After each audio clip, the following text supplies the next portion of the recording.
ఇదే RTV app వార్తల్ని క్షణాల్లో చదివే అవకాశం ఉంటుంది. ఒక న్యూస్ పేపర్, ఒక టెలివిజన్ ఛానల్ మీ చేతుల్లో ఎప్పుడూ ఉంటాయి.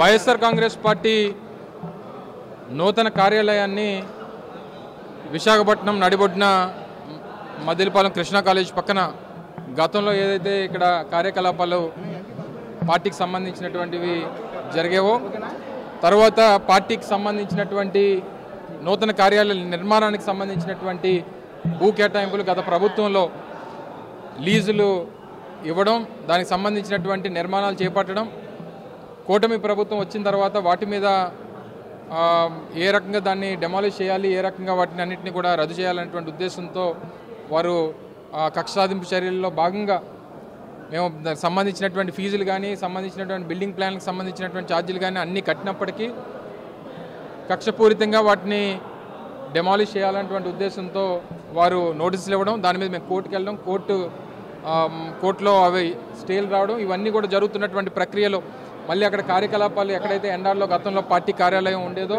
అక్కడ కార్యకలాపాలు చేయడానికి కోర్టు అడ్డంకులు అన్నీ కూడా ఉండడంతో మళ్ళీ ప్రజలందరికీ కూడా, ముఖ్యంగా వైఎస్ఆర్ కాంగ్రెస్ పార్టీ నాయకత్వాన్ని అందరికీ కూడా అందుబాటులో ఉండాలని చెప్పి ఇక్కడ మళ్ళీ నూతన కార్యాలయాన్ని ప్రారంభించడం జరిగింది. దానికి సంబంధించినటువంటి పూజా కార్యక్రమాన్ని ఈరోజు నిర్వహించాం. దీన్ని పూర్తిస్థాయి ప్రారంభం రేపు 15వ తారీఖున పార్టీ ఉత్తరాంధ్ర రీజనల్ కోఆర్డినేటర్ అయినటువంటి విజయసాయి రెడ్డి గారు, అలాగే శాసన మండలి ప్రతిపక్ష నేత అయినటువంటి బొత్స సత్యనారాయణ గారు, అలాగే ఉమ్మడి విశాఖపట్నం జిల్లాలో ఉన్నటువంటి మాజీ శాసనసభ్యులు, శాసన మండలి సభ్యులు, మాజీ మంత్రులు అందరూ కూడా ఈ కార్యక్రమంలో పాల్గొని పెద్ద ఎత్తున వైఎస్ఆర్ కాంగ్రెస్ పార్టీ నాయకులు, కార్యకర్తలు కూడా రేపు ఆదివారం 15వ తారీఖున పార్టీ కార్యాలయాన్ని ప్రారంభించబోతా ఉన్నాం. ఈరోజు పూజా కార్యక్రమాన్ని నిర్వహించడం జరిగింది. మద్దిలపాలెంలో అది మీకు అందుబాటులో, పత్రికా సోదరులు పత్రికా సమావేశాలు పెట్టినప్పుడు మీకు అందుబాటులో ఉంటుంది. మా పార్టీ కార్యక్రమాల నిర్వహణకు సంబంధించినటువంటి మా పార్టీ నాయకులు, కార్యకర్తలు కూడా అందుబాటులో ఉండేటువంటి విధంగా గతంలో ఇదే కార్యాలయం నుంచి గతంలో ఎన్నికలు 2019లో కూడా ఎన్నికలు ఇదే కార్యాలయం నుంచి చేశాం. గొప్ప విజయాన్ని ఆ రోజు సాధించాం. మళ్ళీ సెంటిమెంట్గా కూడా ఇక్కడి నుంచి అయితే బాగుంటుందన్నటువంటి ఉద్దేశంతో పెద్దలందరూ కూడా ఒక నిర్ణయాన్ని తీసుకొని ఇక్కడి నుంచి కార్యకలాపాలన్నీ కూడా చేయాలని చెప్పి నిర్ణయం తీసుకోవడం జరిగింది.